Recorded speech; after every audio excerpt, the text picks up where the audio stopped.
Hello, everybody. Hope you all are doing well. Thank you so much for tuning in. If you hear some background noise, it's probably just the cats. I hope. Hope nobody's breaking in. I think we just have some crazy cats in the background. But today we have a Memorial Day sale, and tomorrow as well. So typically we charge $99 per year for the annual subscription. Today, though, and tomorrow you can get it for $49. So if you're interested, please check it out.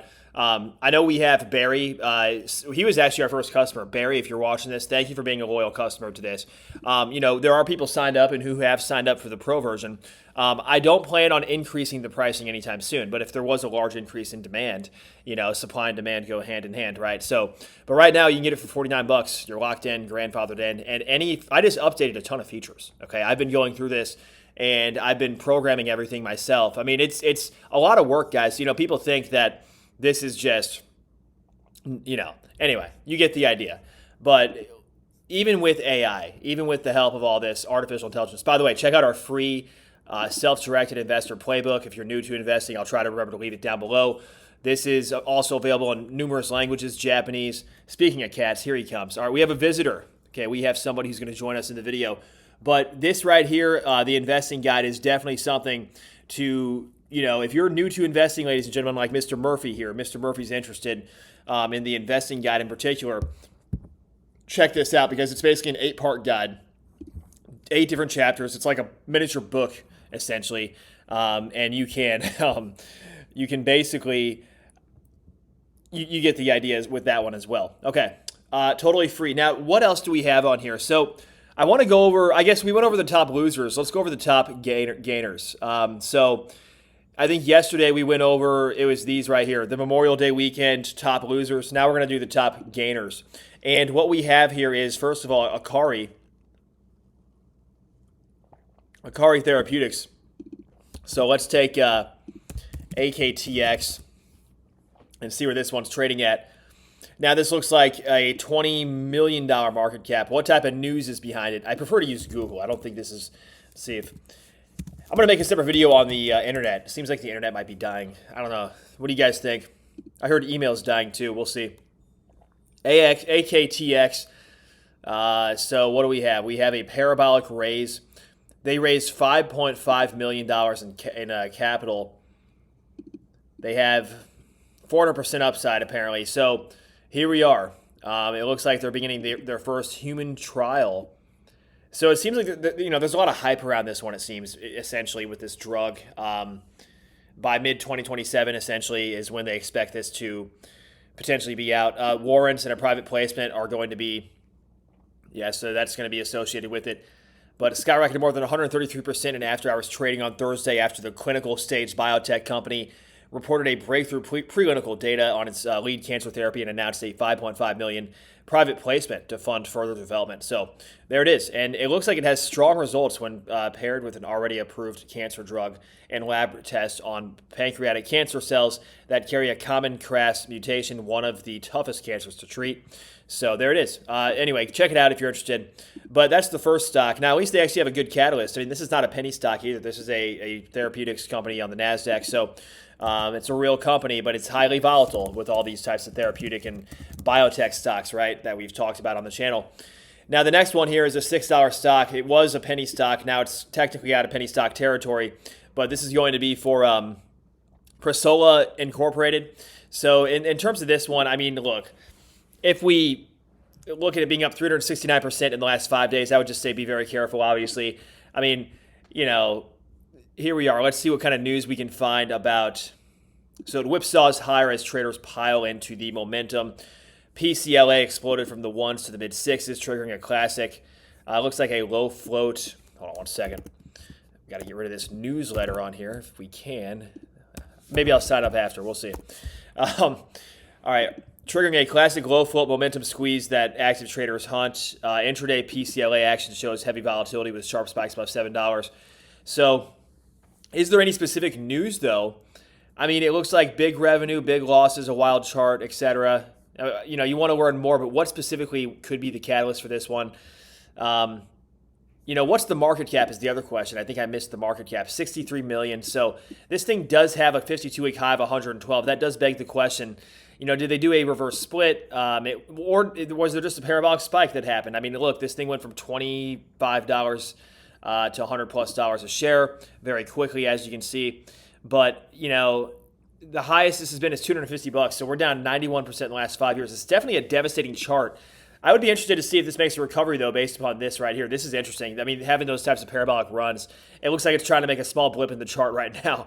But, as always, be careful, because when I research this, I don't see much that we can go by in terms of information. Like, information that would help me understand why the move is happening, besides traders piling in, which, okay, cool. But that can fizzle out real quick, right? So that's why, being up 300+% in the last 5 days, great. RYOJ, $5 a share. So this one was also a penny stock. Now it's technically, I guess, moving out of penny stock territory if this momentum continues.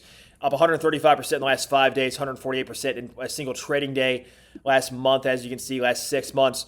Really, this one just looks like it's having one of those, it could be one of those things that dies off. Look at this, this little blip here, this blip from $1.93 all the way up to $9. And so maybe this has more upside, but be careful, obviously. I mean, these things can fizzle out real quick. As we know, this one's at a $57 million market cap. Some of these stocks we talk about, ladies and gentlemen, have market caps of less than $1 million. And less than, we talked about one yesterday that I think had a market cap of 300,000 or 600,000. It was something ridiculously cheap. There's a stock that I personally own, actually, that has a really cheap market cap at the moment. It's under $1 million, not even $1 billion, $1 million in market capitalization. These are stocks that trade on the NASDAQ too. So there's a lot of cheap stocks out there. When I say cheap, I'm talking about, ridiculously cheap market caps. But this one has at least some liquidity. I mean, it's still considered a micro cap stock, a small cap stock, but $57 million in market capitalization is something. It means the market is valuing this at $57 million essentially, right? So, is this a stock that I would be personally interested in buying? Probably not. What kind of news is on it? Let me see if I can find what's happening with the news. But it looks like we have nothing once again. So it's just kind of, is there anything in particular? Was there earnings? Was there, I would have to research this more. And it could just be another one of those things where traders are piling into the stock. So not much on that one, but check out RYOJ if you're interested. QTEX, QTEX is 73 cents. This one's up 140%. And so if we look at this in terms of the last 5 days, 81%, 34% the last month. And then you get to the year-to-date chart. It's up 65% in the last year, coming up from 44 cents. Expect a lot of volatility. I mean, we're definitely at the lower end of the range, as you can see, especially over the last 5 years.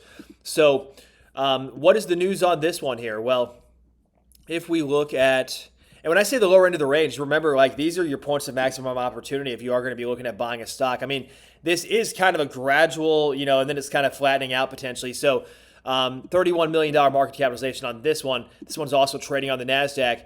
The thing I would be asking also is, are they going to have to do a reverse split? Can they get that share price back above 73 cents? I mean, if this momentum continues, then yes. It went up 88 cents after hours. 5 days, last 5 days up 81%. But, if this is under $1 for too long, they might get a delisting notice. And it looks like the last 3 days, though, there is some news out on this one too. So they're in advanced discussions with the top 5 global quantum computing companies regarding strategic collaboration. It's a developer of manufactured electronics, AME technologies for cryogenic interconnect and quantum hardware infrastructure. Today announced that it is in advanced discussions with one of the top 5 companies globally in quantum computing systems regarding a strategic collaboration agreement. So this seems like it's the news that may be fueling some of this. The discussions have led to joint technical evaluation phase with engineering and integration teams from both companies actively engaging in assessing the proprietary AME-based interconnect components with the partners' cryogenic refrigerator architecture. The evaluation targets core scaling constraints for quantum hardware, including signal routing density, thermal management, and system integration at higher qubit counts. Under the framework, the interconnect platform would be adopted by the partner as the foundational cryogenic interconnect technology underlying its forward quantum hardware product portfolio, with QTEX embedded as a critical supplier across the partner's product cycle roadmap. So, interesting. Now, at least that one actually has some news on it, as you can see. So the difference between something that doesn't have much news and is just moving versus something that actually has some type of news that could be associated with the stock and could actually be, good to look at in terms of potentially buying the stock if you're interested. Okay, the next one is going to be BIYA, BIYA is the ticker on this one. So let's see if we can find out what's going on here with BIYA International Group. It's up 110% in the last day, 55% in the last 5 days. Last month up 44%. Last 6 months down 80%. This is one of those things where, once again, it's up 110%. But look at the longer term chart. Year to date is brutal. 98%. I made some videos yesterday about some of these brutal stocks that were just getting beat up. Some of these tickers were down 80% in the last 6 months. And some of these stocks, the one I talked about yesterday was down 70% plus. The first one we talked about, in fact, I think.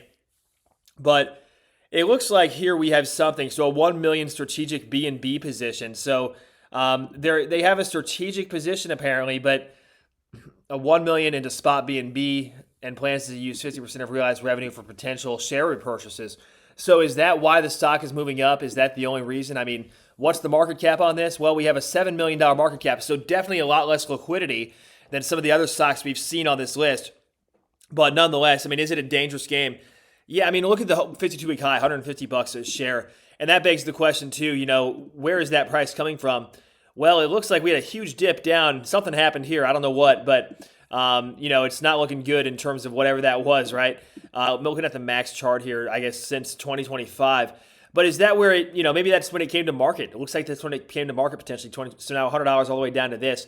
But, hey, at a $7 million market cap, could this be one of those things where, this is like the beginning of a massive reversal? Is it possible? Yeah. And these things do happen. It's very risky. So obviously, like if you're going to do something like this, you have to realize that you need to put in only a certain amount of what you would be willing to lose. But doubles after 1 million B&B bet. So they're basically just making a bet, it looks like, on cryptocurrency, and the stock is rallying. It's definitely speculative, very speculative. And so, I don't know. And then they're talking about share repurchases. Cool. If you can boost your $7 million market cap with everything you're doing with B&B, and you're making all that money, fantastic. But is that really feasible? I don't know. This is interesting. It's definitely interesting. But these 5 stocks have made some big moves. These are the top 5 movers on the list, the market movers on the list here. We also have our top losers, most active, etc. In terms of volume. So check that out on our active trader watch list. And also our quick access has a lot of stuff for crypto investors if you're interested, precious metals investors, real estate investors, and then of course we have our other free tools, the Investment Academy. Check that out if you're bored this Memorial Day weekend. Investing guide right here. We have our free tools, everything. So check all that out, ladies and gentlemen. But thank you so much for tuning in and watching this video on these top 5 stocks, and we will see you guys in the next one. Take care.